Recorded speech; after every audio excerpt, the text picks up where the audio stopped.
Ohood, a Palestinian woman. I studied architecture at university and I'm working with the local government nowadays. The current situation of Palestinians in economics, socially, what's going on, what are they discussing, and maybe talk about a little bit on the impacts you see from the foreign revolutions, Arabic revolutions, on the people over here. I'll start with the economics, but we have to differentiate between Gaza and West Bank because we have two different stories now because of the different situations there. Gaza is under siege, so they are getting a lot of unemployment, very high unemployment rates, above 45%, I believe, with the young generation, which is brings so many constraints for them. And they also have this kind of, they cannot travel, they lost their jobs in Israel, so they are suffering a lot. So people in Gaza, economically wise, are suffering a lot.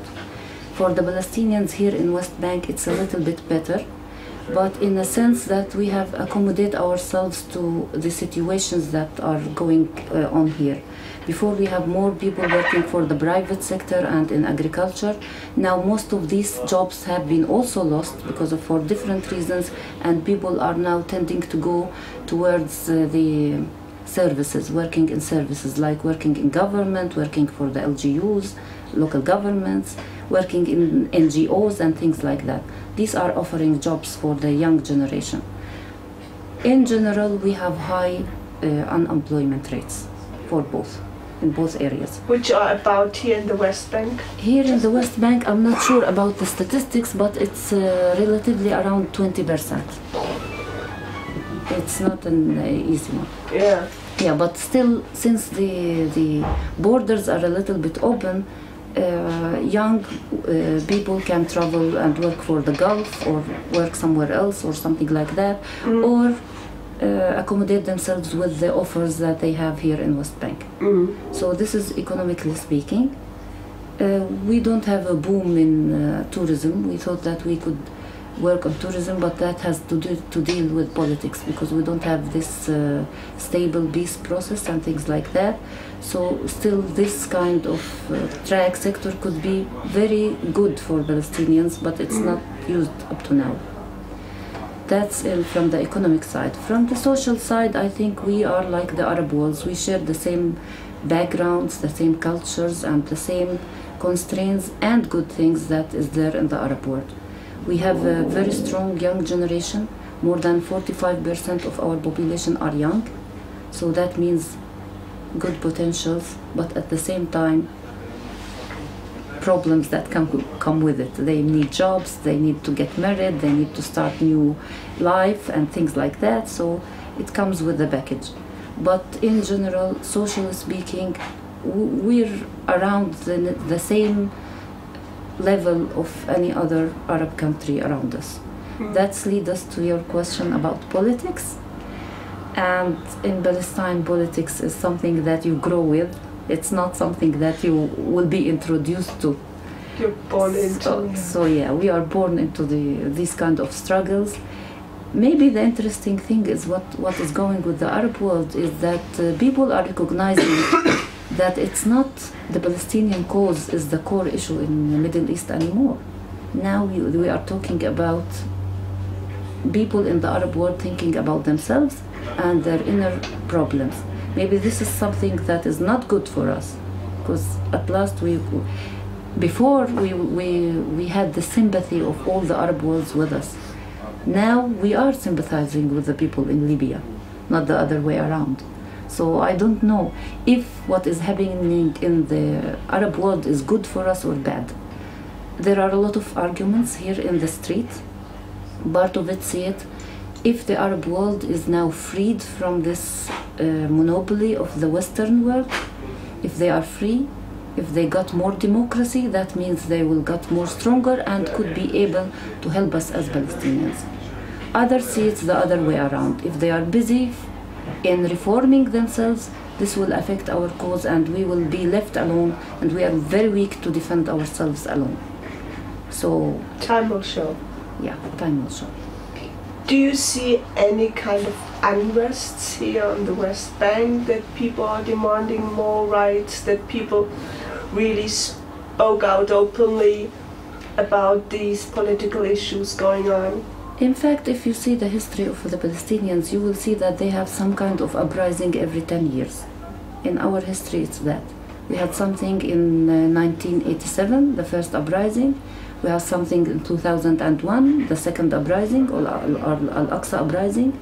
In 76, we have the Earth Day, which is coming soon, which was also another kind of uprising. So we do have this kind of political movement towards asking for or demanding our rights, or human rights or political rights, every now and then.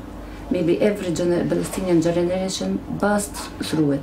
But what we are witnessing now is a different kind of revolutions that we are not familiar with, which is maybe asking peacefully for what we want, or if we are being heard. But there are a lot of things that people in Palestine are asking for.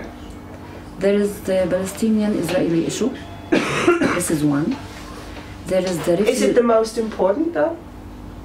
For some people, it depends on how is the pressure for this group or that. Unfortunately, we were very much divided, even in the circumstances that we live, that you will find people having their priorities not the same with others. The people in Jerusalem for time being are struggling for their identity and their place on the ground. We don't have this, for example, in Ramallah, but we are struggling for another kind of rights. So it depends on the people. The Palestinians are very scattered when you are talking about their needs and their priorities, politically speaking.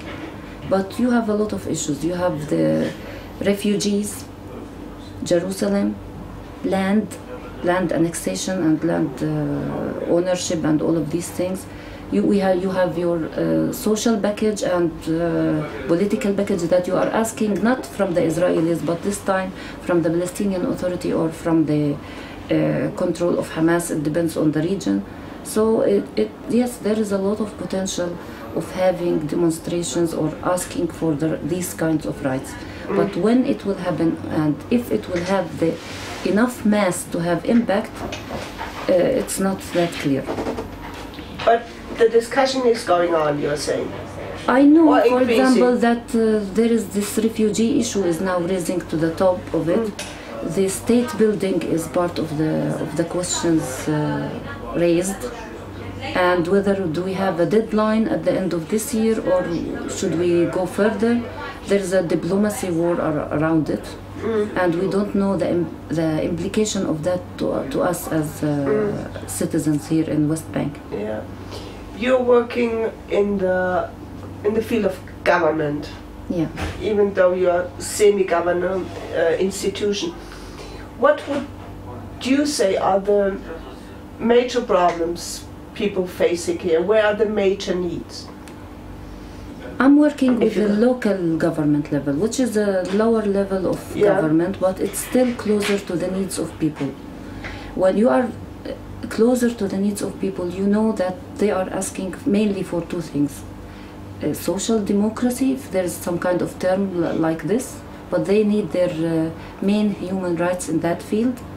And the other one is good jobs, good economy, and also there is the taking over from them or taking away from them the occupation, where they can freely express themselves. These are the three things. How to put it as a priorities, it depends on the area and it depends on the people themselves. We were talking a couple of minutes ago about an increase of violence. Yeah. Where does it come from? It comes from the direct contact between settlers, especially, and the villages around it. It's now very obvious through the last month that settlers and villagers from the Palestinian areas are being under attack from each other. Yeah, that's the tension border. We are having now so many tension between these. We are living in a a separated world, but on the same land. And wherever you have this common grounds or common borders, we are having these kind of tensions. And it's getting more and more violent. It's getting more and more violent, yes, from both sides, yes. Do you think education can play an important role in there to solve these? No, I think we need something. Both sides, by the way, are highly educated and highly aware of where they are from the society or where they are from this world.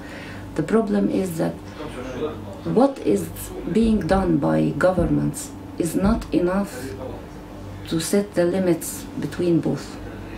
It's not enough for both. Everybody is demanding something and their governments are not moving towards these demands, meeting it or explaining what can be done at that level. Yeah, so we were also talking about this 2 stars for peace idea. If you could give us a brief take, what are your thoughts on this and in which way could it help, or is it completely outrageous? Or I like the idea that it's thinking out of the box. This is the first impression I had, after of course laughing, because my first impression was that it's are these people crazy enough to put something like this on the table? But if you think about it, it's thinking out of the box. It addresses 2 things that I like.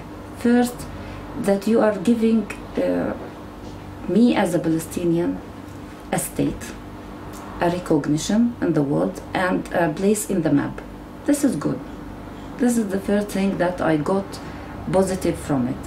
The second is the kind of package that it is there, that you, the book is promoting for the, let's say it's the first democracy in the world or whatsoever. Let the French not be offended by that, but it's some kind of democracy. And this package is fair enough. It's developed. It has been tried for decades now in America, and it's working for them. People are satisfied from this side. So this is the other side. But still, I'm very suspicious. I still have a lot of questions inside it. The constitution itself, does it match me as a Palestinian or as an Arab woman or an Arab citizen? Because there are some kind of thoughts from the Western world that we don't agree as a culture. So what will happen there? So it's in the details rather in the concept itself. But it's a start. I'm not very fond of America because we suffered through our history from its policy. So that's also is a question. Is there any point of history where I can, for example, look at the American flag and see it as a friendly flag? I don't know, but it's a process. It's a process. Yeah. And I think religious, cultural aspects are covered in there. And when we go on discussing, I think you will find many answers in there. There might not be your answers, but there are answers. Yeah. And we can't go deeper in there because you haven't read it yet. No, fully, I didn't. Which is perfectly fine. Yeah. But we were talking before that you do think it's necessary to really solve this problem, that a third party is needed? Yes, a third party is a must. I believe it's a must. We cannot move forward because we are, for example, in the Palestinian area, we are a little bit weak now. We are not a state. We are not getting support from our region, or we are left alone on the negotiation table, and it's not enough for us. The other party in the negotiation table is extremely strong, has so many Western allies and things like that, so it's not even, or it's not balanced.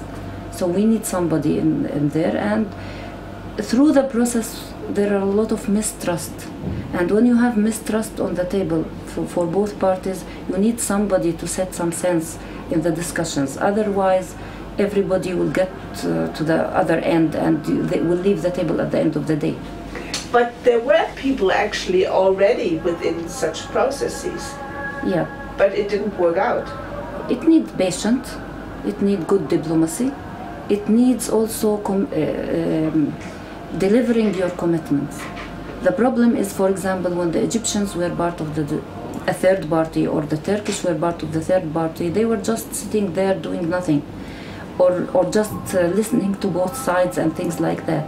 You need a third party who is strong and who can deliver a commitment for both when they do it. We don't have till now. We don't have this till now. Who could it be? I think somebody from maybe the European Union or something like that could be okay.